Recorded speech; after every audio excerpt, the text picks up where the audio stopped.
Hello there, this is Ms. Nakayama, and today's lesson is SS.5, Recursive Sequences. This is the last lesson in our unit on sequences and series. So, to bring it all together, we have what we've talked about in the past is an explicit formula, and that's a formula that gives the term of a sequence as a function of its position. For example, if I tell you a sub n equals 4n minus 2, n is where the term is. If I want the 50th term, then I plug in n equals 50. So we're giving the term in relation to its position in the function. Okay. The other kind that we're going to talk about today is a recursive formula. And a recursive formula is one that gives the term of a sequence in terms of one or more previous terms. And you always have to give an initial term or terms when you give that recursive formula.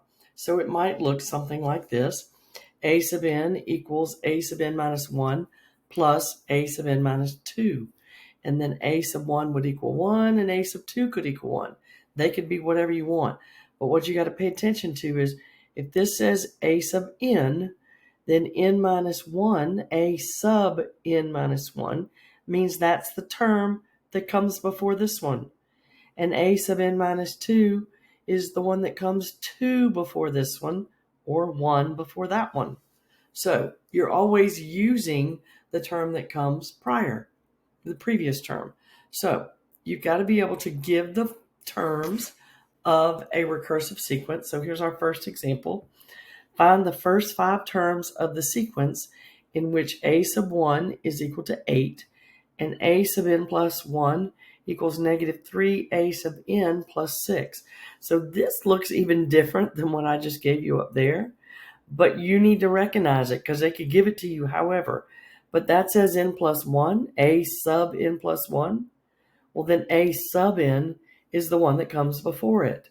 So you got to be familiar with the subscripts. So if I write it the way I just told you that it normally is, a sub n, it would be a sub n equals negative 3 a sub n minus 1 plus 6. Okay, it means the same thing. Okay, so let's go do these.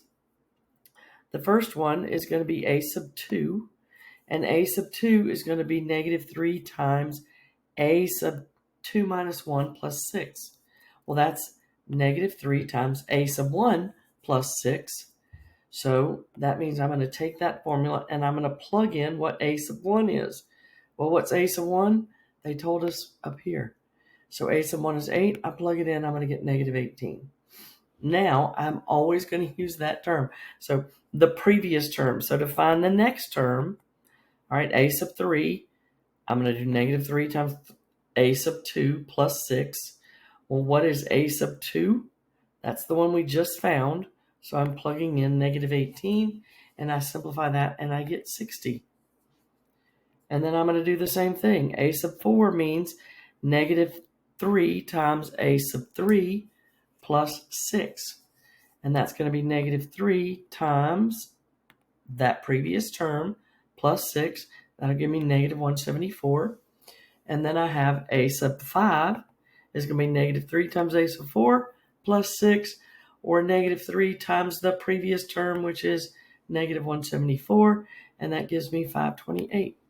So the first 5 terms are 8, negative 18, 60, negative 174, and 528. So most important thing is you're always using the term that comes before it. So how does that work with arithmetic and geometric sequences? Well, to me, it makes it pretty straightforward.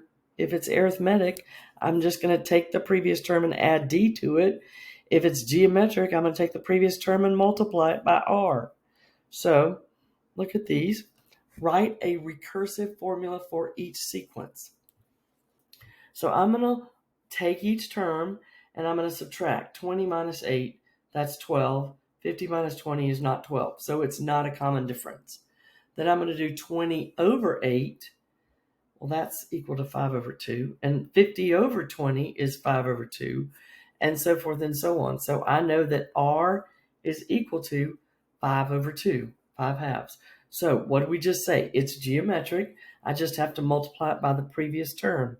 So a sub n equals 5 over 2 times a sub n minus 1. But you always have to give the first term because they got to know where to start. So in this case, a sub 1 is equal to 8, and that is your recursive formula. Look at 2b. I have 8, 17, 26, 35. If I subtract 8 and 17 minus 8, I get 9.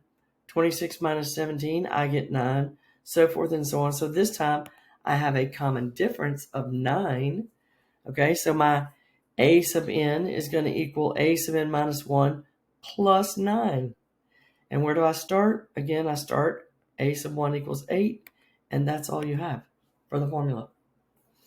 Now, 2c, a little trickier. They gave us r, and since they gave us r, I know it's going to be geometric. Okay? So, remember, a sub 3 is equal to a sub 1 times r to the 3 minus 1.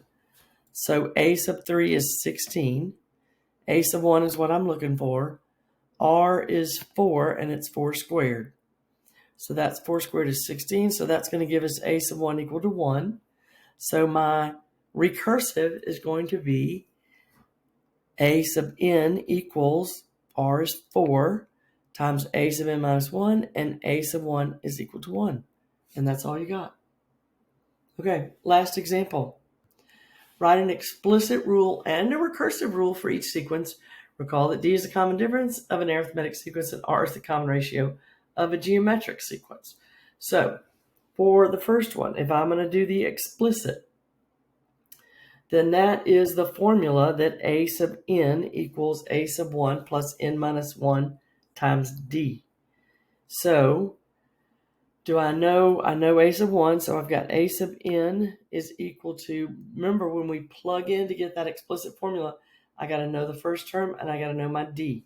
So a sub 1 is negative 2, D is 1.5, and if I want to simplify that, I'm going to distribute and then simplify it so that it looks at it, in a little bit different form. But either one, I believe in Delta Math is acceptable. All right, our recursive formula means, as we just said, I got the common difference. So that's just a sub n equals a sub n minus 1 plus D, which is 1.5, and a sub 1 equals negative 2. That's what a lot of people mess up. So that is it for 3A. 3B, explicit formula. R means it's geometric. My geometric general formula is a sub n equals a sub 1 times r to the n minus 1. So I've got a sub 1 is negative 10, and r is 3/4. And I will tell you, that's a place where people mess up, because if r is a fraction, you have to have parentheses around it. Okay, so Delta Math will mark it wrong if you don't have that. Okay, then last, our recursive formula, that means a sub n equals 3/4 times a sub n minus 1. That's given, I don't know what I did. Anyway, a sub n equals r, which is 3/4 times a sub n minus 1, and a sub 1 is negative 10. So that is what we have for recursive sequences. Hope you thought that was easy. If you have any questions, please don't hesitate to email me or come see me. Thank you so much for watching, and y'all have a great day.